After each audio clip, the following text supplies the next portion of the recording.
എല്ലാ കൂട്ടുകാർക്കും നമസ്കാരം. എല്ലാവർക്കും നമ്മുടെ ചാനലിലേക്ക് സ്വാഗതം കേട്ടോ. അപ്പം ഞാൻ എത്തിയിരിക്കുന്നത് ചെമ്പനീർ പൂവ് സീരിയലിൻ്റെ ഇനി വരാനിരിക്കുന്ന ആ ഒരു സൂപ്പർ ഹിറ്റ് വിശേഷമൊക്കെ ആയിട്ടാണ്. നേരെ നമുക്ക് ആ കഥയിലേക്ക് പോയാലോ. അങ്ങനെതാ നമ്മുടെ സച്ചിയും രേവതിയും തമ്മിൽ സച്ചി വെള്ളം അടിക്കുന്ന കാര്യമൊക്കെ പറഞ്ഞിട്ട് ചെറുതായിട്ടൊന്ന് ഉടക്കുകയാണ്. അങ്ങനെ ഈ ഒരു സമയമാണെങ്കിലോ സച്ചിക്ക് ശരിക്കും ദേഷ്യം വന്നിട്ട് കുടിക്കുന്നതിൻ്റെ അളവൊക്കെ കൂട്ടി ആശ നല്ല പോലെ ഫിറ്റായിട്ട് വീട്ടിലേക്ക് വരികയാണ്. അങ്ങനെ വന്നതും നമ്മുടെ സുധിയും അതുപോലെ തന്നെ ശ്രുതിയും അവിടെ ഇരുന്ന് അവർ ഓരോ കാര്യങ്ങളൊക്കെ സംസാരിച്ചു കൊണ്ടിരിക്കുമ്പോഴത്തേക്കിനും സച്ചി അവരുടെ അടുത്ത് ചെന്ന് സംസാരിക്കുക. അപ്പം എത്രയും പെട്ടെന്ന് അച്ഛൻ്റെ കൂടെ മേടിച്ച കാശ് അത് തിരികെ തരണമെന്നും പറഞ്ഞ് സച്ചി ഒച്ചപ്പാട് വയ്ക്കുന്ന ആ ഒരു സമയമാണെങ്കിലോ സുധിക്കും ദേഷ്യം വന്നു. അവന് തൻ്റെ ഭാര്യയുടെ മുന്നിൽ വെച്ച് തന്നെ ഇത്രയും മോശമായിട്ടൊക്കെ സച്ചി സംസാരിക്കുന്ന സമയത്ത് പുള്ളിക്കാരൻ്റെയും ആ ഒരു നിയന്ത്രണം വിട്ടു. അങ്ങനെ ചേട്ടനും അനിയനും കൂടെ തമ്മി തല്ലുന്ന ഒരു അവസ്ഥ വരെ വന്നു. അപ്പം ഇവരെ പിടിച്ചു മാറ്റുന്നതിന് വേണ്ടിയിട്ടും നമ്മുടെ സച്ചിയെ ക്വസ്റ്റ്യൻ ചെയ്യുന്നതിന് വേണ്ടിയിട്ടും ശ്രുതി സച്ചിയുടെ മുന്നിലേക്ക് വന്നു. ദേ, നിനക്ക് എന്തെങ്കിലും പറയാനുണ്ടെങ്കിൽ അത് എന്നോടോ എൻ്റെ ഭർത്താവിനോടോ സമാധാനപരമായിട്ട് പറയാം, അല്ലാതെ നീ തോന്നുമ്പോൾ തോന്നിയ പോലെ വായി വരുന്നതൊക്കെ വിളിച്ചു പറഞ്ഞു കഴിഞ്ഞാൽ ഞങ്ങൾ അതൊന്നും കേട്ട് നിൽക്കില്ല എന്നും പറഞ്ഞ് അവൾ ദേഷ്യപ്പെട്ട് സംസാരിക്കുമ്പോഴത്തേക്കിനും സ്വന്തം ചേട്ടൻ്റെ വൈഫാണ് എന്ന് പോലും നോക്കാതെ സച്ചിയാണെങ്കിലോ ശ്രുതിയുടെ കാരണം നോക്കി ഒരു അടി അങ്ങ് വെച്ചു കൊടുത്തു. അപ്പം ശ്രുതിക്ക് കിട്ടേണ്ടത് കിട്ടിയത് കൊണ്ട് തന്നെ ശ്രുതി ആണെങ്കിലും ഒന്ന് ഒതുങ്ങി നിൽക്കുന്ന ആ ഒരു അവസരത്തിൽ നമ്മുടെ രവി ഈ കാര്യങ്ങളൊക്കെ കണ്ട് അങ്ങോട്ട് വരിക. അപ്പം തൻ്റെ മക്കള് ഇങ്ങനെ തമ്മി തല്ലുന്നൊരു കാഴ്ച ആ അച്ഛനെ സംബന്ധിച്ചിടത്തോളം അത് സഹിക്കാൻ പറ്റുന്നതിനും അപ്പുറമായതുകൊണ്ട് തന്നെ പുള്ളിക്കാരൻ അവിടെ വെച്ച് ചെറിയൊരു നെഞ്ചുവേദനയൊക്കെ വന്നു. അപ്പം ശ്രുതിയും സച്ചിയും അതുപോലെ സുധിയും ഒക്കെ കൂടി ഈ പുള്ളിക്കാരനെ ആശുപത്രിയിലേക്ക് കൊണ്ടുപോവുകയാണ്. അങ്ങനെ ആശുപത്രിയിൽ എത്തിയതും നമ്മുടെ ചന്ദ്രമതിക്കാണെങ്കിലും ആകെയുള്ളൊരു തുണയാണല്ലോ ഭർത്താവ്. അതുകൊണ്ട് തന്നെ ചന്ദ്രയ്ക്ക് ഭയങ്കര ടെൻഷനാണ്. അങ്ങനെ ചന്ദ്രമതി ആശുപത്രിയിൽ എത്തിയതും എടാ എന്താടാ ചെയ്യുന്നത്, സുധി അച്ഛൻ എന്തോ വലിയ വയ്യായ്കയൊക്കെ ഉണ്ട്, ദേ നിങ്ങൾ എന്തിനാ മക്കളെ ഇങ്ങനെ തല്ലു പിടിക്കുന്നത് എന്നൊക്കെ പറഞ്ഞ് നമ്മുടെ സച്ചിയോടും അതുപോലെ തന്നെ സുധിയോടും ഒക്കെ ഇങ്ങനെ സംസാരിച്ചുകൊണ്ട് നിൽക്കുമ്പോഴത്തേക്കിനും ഡോക്ടർ വന്ന് പരിശോധിച്ചു. ഡോക്ടർ പറയാണ് രവിക്കൊരു ബ്ലോക്ക് ഉണ്ടെന്നും അത് സർജറി ചെയ്യണോ എന്നുള്ള കാര്യമൊക്കെ. അപ്പം സർജറി എന്ന് കേട്ടതും നമ്മുടെ ചന്ദ്രയുടെ ഉള്ള ബോധം കൂടി നഷ്ടപ്പെടുന്ന അവസ്ഥയായി. ഇനി എന്ത് ചെയ്യും? സർജറിക്കൊക്കെ തന്നെ അത്യാവശ്യം നല്ലൊരു എമൗണ്ട് വേണമല്ലോ. ആ ഒരു പൈസ എങ്ങനെ ഒപ്പിക്കുമെന്ന് ആലോചിച്ചിട്ട് സച്ചിക്കാണെങ്കിൽ ആലോചിച്ചിട്ട് ഒരെത്തും പിടിയും കിട്ടുന്നില്ല. അങ്ങനെ നമ്മുടെ സച്ചി വിഷമിച്ച് നിൽക്കുന്ന ആ ഒരു സമയത്ത് രവി ആണെങ്കിലോ അവിടെ മരണത്തോട് മല്ലടിച്ച് കിടക്കുകയാണ്. ചന്ദ്രമതി ആണെങ്കിൽ നിസ്സഹായമായിട്ട് നിൽക്കുന്നു. ചന്ദ്ര ഓൾറെഡി ആധാരം പണയപ്പെടുത്തി ആ ഒരു തുക അത് രവി തന്നെയാണ് സെറ്റിൽ ചെയ്ത് ആധാരം തിരികെ എടുപ്പിച്ചത്. ആ ആധാരം സൂക്ഷിക്കാൻ വേണ്ടിയിട്ട് നമ്മുടെ രേവതിയുടെ കയ്യിലാണ് രവി കൊടുത്തതും.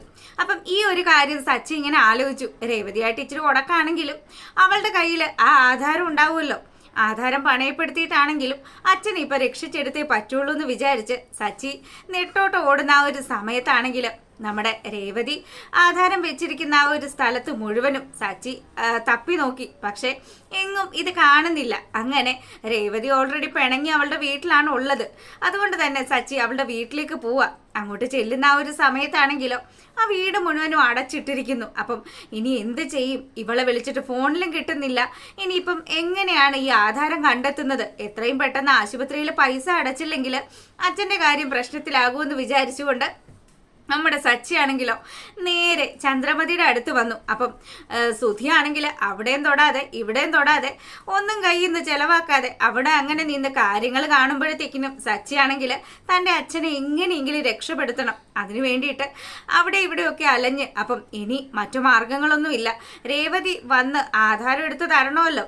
ഇവൾ എവിടെ പോയെന്നും ഇവൾ എന്താണ് ചെയ്യുന്നതെന്ന് പോലും അറിയാതെ സച്ചി അങ്ങനെ വിഷമിച്ച് നിൽക്കുമ്പോൾ സച്ചിയുടെ മുന്നിലേക്ക് ഒരു മാർഗം തെളിഞ്ഞു വരിക. മറ്റൊന്നുമല്ല, നമ്മുടെ സച്ചി ഇത്രയും നാൾ ഓടിച്ച് സ്വന്തം കൂടപ്പറപ്പിനെ പോലെ കൊണ്ടു നടക്കുന്ന ആ ഒരു വണ്ടി അതവനങ്ങ് സെയിൽ ചെയ്യാം എന്നുള്ളൊരു തീരുമാനത്തിലെത്തി. അങ്ങനെ സച്ചി അതിൻ്റെ കാര്യങ്ങളൊക്കെ ആയിട്ട് മുന്നോട്ട് പോകുന്ന ആ ഒരു സമയത്താണെങ്കിലോ നമ്മുടെ ചന്ദ്രമതി രവിയുടെ അടുത്തിരുന്നിട്ട് പ്രാർത്ഥനയോടുകൂടി ഇരിക്കുകയാണ്. ഇനി എന്ത് ചെയ്യും? തൻ്റെ ജീവിതത്തിൽ രവിയേട്ടൻ ഇല്ലെങ്കിൽ ഒരു കാര്യങ്ങളും മുന്നോട്ട് പോവില്ല. 3 മക്കളുണ്ടെന്ന് പറഞ്ഞിട്ട് പ്രത്യേകിച്ച് വലിയ കാര്യങ്ങളൊന്നും ഇല്ലല്ലോ. അപ്പം ഈ കാര്യങ്ങളൊക്കെ ഇവിടെ സംഭവിക്കുന്ന സമയത്ത് നമ്മുടെ രേവതി അറിഞ്ഞു അച്ഛന് വയ്യാതിരിക്കുവാണെന്നും അച്ഛൻ ആശുപത്രിയിൽ ക്രിട്ടിക്കലായിട്ട് കിടക്കുകയാണ് എന്നുള്ള കാര്യമൊക്കെ. അങ്ങനെ അവള് ക്ഷേത്രത്തിൽ പോയി രവിക്ക് വേണ്ടി പ്രത്യേക പൂജയും വഴിപാടും ഒക്കെ കഴിച്ചിട്ട് ആ ഒരു പ്രസാദമൊക്കെ ആയിട്ട് നമ്മുടെ ആശുപത്രിയിലേക്ക് വരികയാണ്. അപ്പം സച്ചി ഉൾപ്പെടെയുള്ള ആൾക്കാർ രേവതിയെ കണ്ടിട്ടും ഒരക്ഷരം പോലും മിണ്ടാതെ നിൽക്കുമ്പോഴത്തേക്കിനും അവൾക്ക് നല്ല വിഷമമൊക്കെ ഉണ്ട്. എന്നാൽ കൂടിയും ഏറ്റവും അധികം സ്നേഹിക്കുന്നത് അച്ഛനെ ആയതുകൊണ്ട് ആ ഒരു റൂമിൽ ചെന്ന് അച്ഛൻ്റെ നെറ്റിയിൽ പ്രസാദമൊക്കെ തൊട്ടു കൊടുത്തു. അതിനുശേഷം പുള്ളിക്കാരൻ്റെ കയ്യിൽ ചെറിയൊരു രക്ഷയും ഒക്കെ കെട്ടിക്കൊടുത്തു. എന്നിട്ട് അവൾ അവിടുന്ന് പോരാൻ തുടങ്ങുമ്പം രവി ഇതൊക്കെ അറിയുന്നുണ്ടെങ്കിലും പുള്ളിക്കാരന് പ്രതികരിക്കാൻ പറ്റാത്ത ഒരവസ്ഥയിലാണ് ഉള്ളത്. അങ്ങനെ ആ ഒരു സീനും ഒക്കെ കഴിഞ്ഞു. പിന്നീടാണെങ്കിൽ സച്ചി വണ്ടിയൊക്കെ വിറ്റ് ആ ഒരു കാശുമൊക്കെ കൊണ്ടുവന്നു. അപ്പം ഈ പൈസയൊക്കെ കൊടുത്ത് അച്ഛൻ്റെ ഓപ്പറേഷൻ വളരെ ഗംഭീരമായിട്ട് നടത്തി. ആ ഒരു ഓപ്പറേഷനൊക്കെ കഴിഞ്ഞു. രവിക്ക് പ്രശ്നമൊന്നും ഇല്ലാന്ന് ഡോക്ടർ പറഞ്ഞപ്പോഴാണ് നമ്മുടെ ചന്ദ്രമതിയുടെ ശ്വാസം നേരെ വീണത്. അപ്പം ചന്ദ്രമതി മക്കളോടൊക്കെ നന്ദി പറഞ്ഞു. മക്കളെ, നിങ്ങൾ കാരണമാണ് ഇപ്പം അദ്ദേഹത്തിൻ്റെ ജീവൻ തിരിച്ചു കിട്ടിയത്. അപ്പം എത്ര നന്ദി പറഞ്ഞാലും മതിയാവില്ല എന്നൊക്കെ പറഞ്ഞ് ഒരു പൊടിക്ക് ഒതുങ്ങിയതുപോലെ തന്നെ ചന്ദ്രമതി വളരെ താഴ്മയോടുകൂടി മക്കളെ 3 പേരെയും വിളിച്ച് സംസാരിക്കുകയാണ്.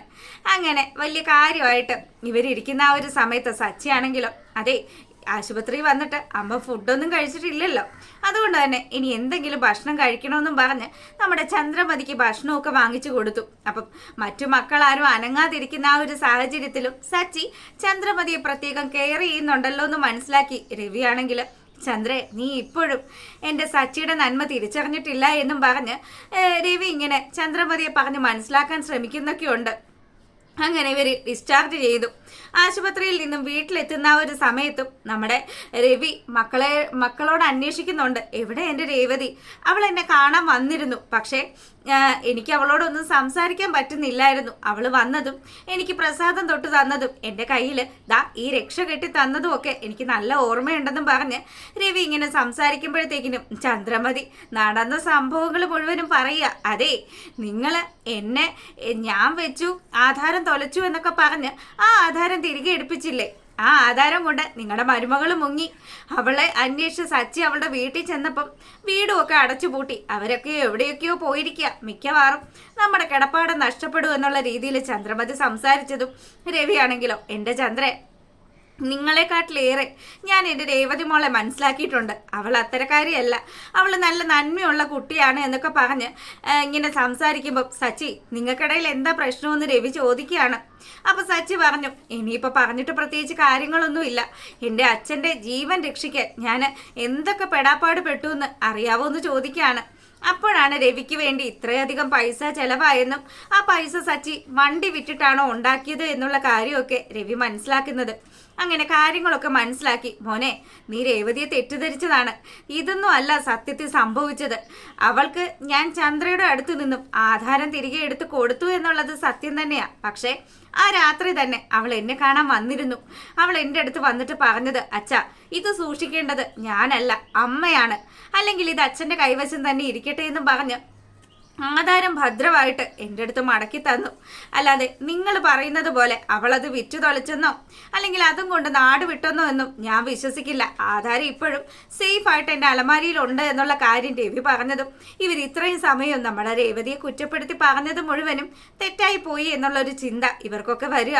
അപ്പം രവിയാണെങ്കിൽ ഒരു തീരുമാനം പറഞ്ഞു, ദേ, ഞാൻ ആശുപത്രിയിൽ നിന്ന് മടങ്ങി വീട്ടിലൊക്കെ വന്നു. ഇനി മരുന്ന് കഴിക്കണമെങ്കിലോ ഭക്ഷണം കഴിക്കണമെങ്കിലോ എൻ്റെ രേവതി മോളെ കണ്ടെങ്കിൽ മാത്രമേ ഞാനത് ചെയ്യുള്ളൂ. അതുകൊണ്ട് സച്ചി, എത്രയും പെട്ടെന്ന് നീ പോയി അവളെ കൂട്ടിക്കൊണ്ട് വരാൻ പറഞ്ഞു.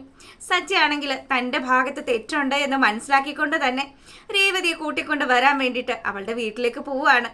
അപ്പം ചന്ദ്രമതിക്കൊക്കെ മനസ്സിലായി കേട്ടോ, ഇനി എന്തായാലും കാര്യങ്ങളൊക്കെ തങ്ങൾ പറഞ്ഞതും ഒക്കെ തെറ്റാണ്, രേവതിയുടെ ഭാഗത്ത് ന്യായം ഉണ്ടെന്നുള്ള കാര്യം ഇവർക്കുമൊക്കെ മനസ്സിലായി. അങ്ങനെ നമ്മുടെ സച്ചി രേവതിയെ തിരക്കി അവളുടെ വീട്ടിലെത്തുന്ന ആ ഒരു സമയത്ത് നമ്മുടെ ലക്ഷ്മിയമ്മയും അതുപോലെ തന്നെ ദേവും ഒക്കെ കൂടി ഇങ്ങനെ സംസാരിച്ചുകൊണ്ടിരിക്കുകയാണ്. അല്ല ചേച്ചി വന്നിട്ട് ഇപ്പം 2-3 ദിവസമായില്ലേ, ഇനി എന്താ ചേച്ചി വീട്ടിലേക്ക് തിരിച്ചു പോവാത്തത്?